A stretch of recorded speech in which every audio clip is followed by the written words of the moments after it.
안녕하세요, 약초꾼입니다. 오늘은 약초꾼이 큰 산에 기슭쪽으로 이렇게 나왔는데요, 오늘 약초꾼이 찾아 나선 나무를 소개해 드리기 위해서 약초꾼이 못하는 노래 한 곡 하겠습니다. 우리나라 전래민요인데 한번 소개를 해 드려볼까요? 덜덜 떨어 사시나무, 바람 솔솔 소나무, 불 밝혀라 등나무, 심리절반 오리나무, 대낮에도 밤나무, 칼로 베어 피나무, 죽어서도 살구나무, 오자마자 가래나무, 깔고 앉아 구기자나무, 방귀 뀌어 뽕나무, 그렇다고 치자나무, 거짓없다 참나무 같은 이 나무 이름에 재미있는 수식어를 붙인 옛날부터 전해 내려오는 민요가 있는데요, 약초꾼이 리듬을 몰라가지고 제대로 읊어드리지 못해서 죄송하네요. 시청자 여러분들 중에 리듬을 아시는 분은 한번 읊어보시기 바라고요. 이 몇 가지 나무를 읊었는지 아시나요? 모두 12가지가 들어있고요. 그 중에 오늘부로 8가지를 소개시켜 드렸고요, 4가지는 아직 소개를 시켜드리지 못했네요. 그 중에서 오늘 소개해 드릴 나무는 제일 첫 번째에 등장하는 바로 그 나무입니다. 이 사시나무인데요, 마침 요 바로 앞에 있습니다.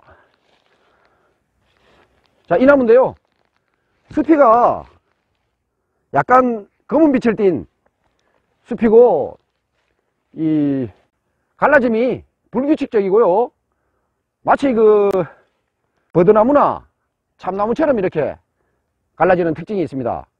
이 나무가 바로 사시나무입니다. 우리나라 특산식물입니다. 이 사시나무가 길게 생긴 잎자루 때문에 잎이 약한 바람에도 팔랑거리는 모습 때문에 사시나무라 불리게 됐고요, 흔히 이렇게 심하게 떠는 사람을 보고 사시나무 떨듯 한다고 하죠. 이 사시나무는 버드나무과에 속하는 낙엽지는 큰 키나무고요, 키가 엄청 큽니다. 한 20m 이상, 한 25m는 되어 보입니다.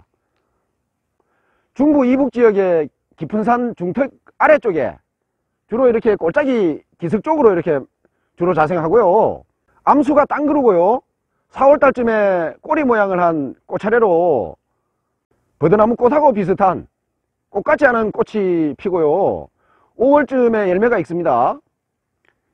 이용 가치는 약용으로 쓰이기도 하고요, 목재가 물러서 조각재로도 쓰이고요, 화학 원료 등으로 쓰입니다. 이 유사종으로 잎의 길이가 더 길고 아래쪽이 이렇게 넓으면서 뾰족한, 끝이 뾰족한 긴 잎 사시나무도 있고요, 같은 용도로 씁니다. 그리고 사촌격인 황철나무하고 사람들이 많이 헷갈려 합니다. 왜냐하면 이 아래쪽 부분이 이렇게 검은색을 띠기 때문에 황철나무하고들 많이 헷갈리는데, 황철나무도 오래 묵은 나무는 이렇게 검은색을 띠기 때문에 아마 헷갈려 하는 것 같은데요, 실제로 수피를 보고 그렇게 헷갈릴 정도는 아닙니다.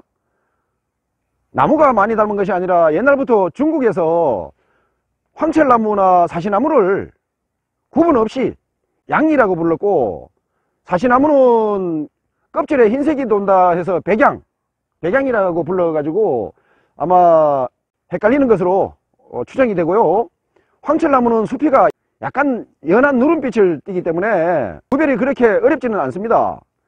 두 나무 모두 버드나무과에 속하기 때문에 책만 보고 공부한 사람들이 헷갈릴 뿐이죠. 이 영상을 보신 분들은 그 2가지 나무를 확실하게 구별하시리라 믿습니다. 조금 전에 말씀드렸듯이 백양나무라고 부르기도 하는데요, 그것은 사시나무의 약명이 백양이기 때문에 그렇게 불리기도 하고요, 원래 이름은 사시나무가 정식 학명입니다. 사시버들이라고 부르기도 하고요. 이제 구별은 다 되었으니까요, 본론으로 들어가서요, 이 약성과 약효에 대해서 알아보도록 하겠습니다. 동의보감에 나오는 내용을 요약해보면 각기로 인해서 다리가 부은 것하고 중풍을 낫게 하고요, 다쳐서 어혈해지고 부러져서 아픈 것을 낫게 하는데 진하게 다려가지고 고약을 만들어서 쓰면 힘줄이나 뼈가 끊어진 것을 잊는다고 기록되어 있습니다. 이 사시나무를 약으로 쓸 때는 사철 채취가 가능은 하지만요, 주로 여름에 껍질을 벗겨가지고 그 껍질을 제거하고 잘게 썰어가지고 햇볕에 말려서 약으로 씁니다. 약명으로는 백양피라고 부르고요, 잔가지를 대용해서 쓸 수도 있는데요, 장가지는 약명으로 백양지라고 부릅니다. 약성은 맛은 쓰고 성질은 차고 독성은 없고요. 약효를 살펴보면 통증을 잡아주는 진통작용이 있고요, 어혈을 제거하는 산어작용이 있고요, 염증을 잡는 소염작용도 있고요, 혈액순환을 시키는 활혈작용도 있고, 풍증을 몰아내는 거풍습작용이 있고요, 가래를 사기는 거담작용, 소변을 시원하게 나오게 하는 이뇨작용 등이 있습니다. 주치를 살펴보면 풍습 비통, 그러니까 풍습으로 인한 사지마비하고 통증을 이야기하는 겁니다. 풍습 비통에 쓰이고요, 신경통에도 쓰이고, 조금 전에 언급드린 각기, 다리가 나무처럼 뻣뻣해지고 아프고 힘도 없고 당기기도 하고 붓기도 하고 때는 마르기도 하고요, 열이 나는 증상을 이야기하는데요, 이 증세가 심해져 가지고 배 쪽까지 올라가면 아랫배가 감각이 없어지고 구토 증세를 보이기도 하고요, 먹지도 못하고 가슴이 뛰고 답답하고 숨이 차게 되고요, 정신이 아뜩해지기도 하고 말도 제대로 못하게 되기도 하는 질환이라고 보시면 됩니다.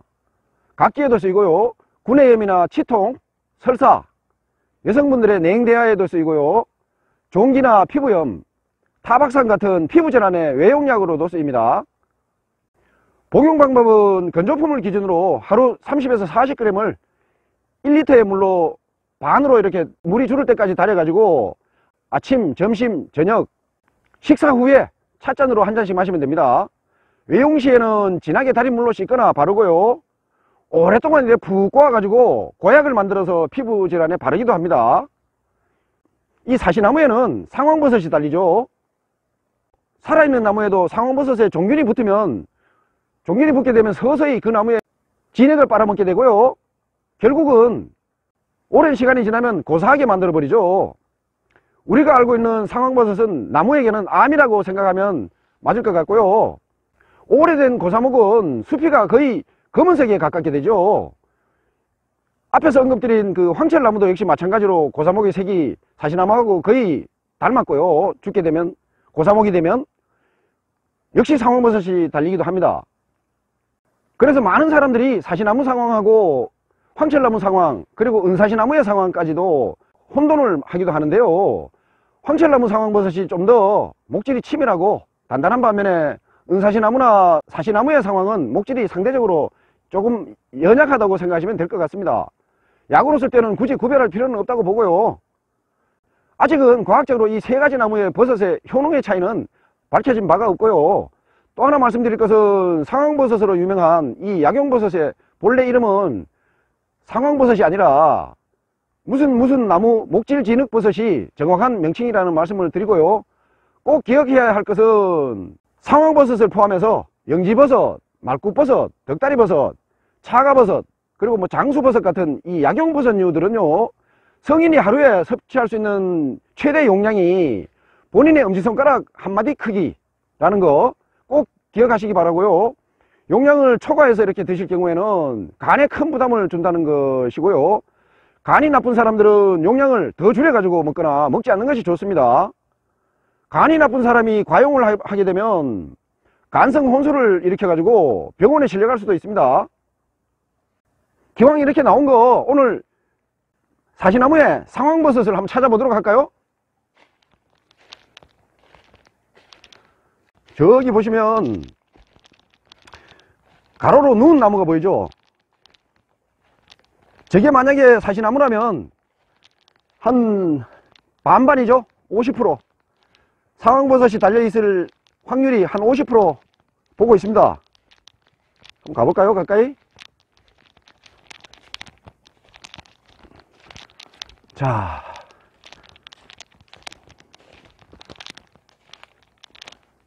사시나무 맞습니다. 자, 수피가 거의 다 벗겨져 버렸고 일부 이렇게 붙어 있는데요, 사시나무 맞죠? 자, 이 평평형 상황버섯이 붙어 있습니다.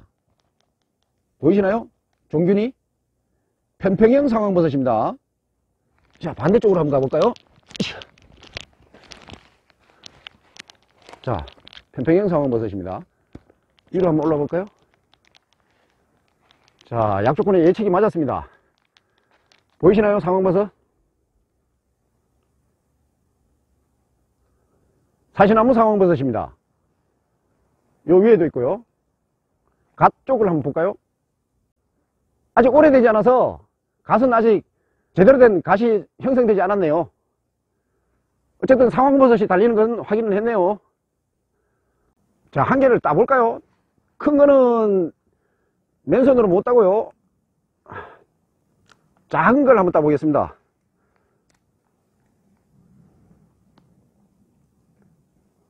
자, 애기 상황버섯입니다. 앙증맞게 생겼죠? 자, 이 상황버섯의 속살은 항상 이렇게 노란 색깔입니다. 속까지 목질입니다. 목질이고 단단합니다.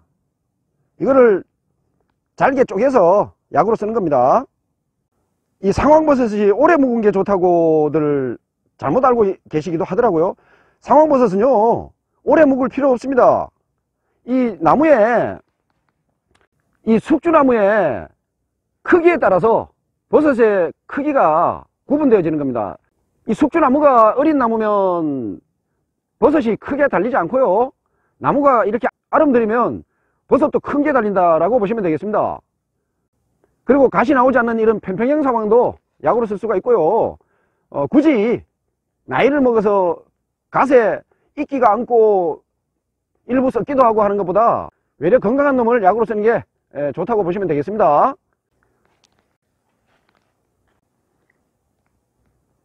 오늘은 은사시나무에 4,000벌 되기도 하고 황철나무하고는 한 6,000쯤 되는 이 세 가지 나무의 이야기하고 이 나무의 암덩어리라 할 수 있는 이 상황버섯으로 유명한 목질 진흙버섯까지 보면서 사시나무에 대한 이야기를 마치고자 합니다. 영상이 유익하셨다면 좋아요를 눌러주시고요. 시청자 여러분, 다음 시간까지 건강하세요.